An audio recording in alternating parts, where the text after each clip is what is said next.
नमस्कार।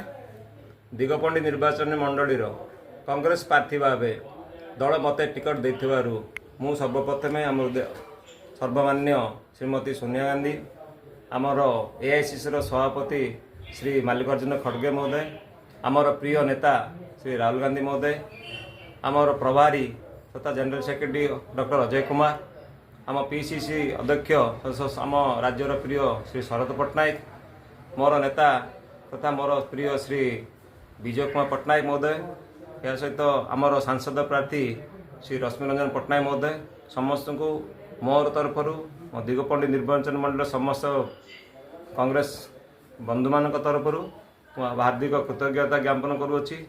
एवं यही जो आज मते एठी प्रार्थी भावे जो ठिया करा जायछि, मोर ये लड़ाई यही माटी पे रहिबो।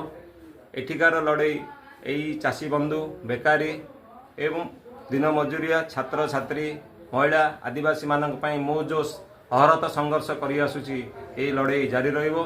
एवं आगो को मु काली की मोर नॉमिनेशन दाखल करुची एवं ए आगो मु थिला पर्यंत संघर्ष करी एवं ये लड़ाई आगो को जारी रहिबो।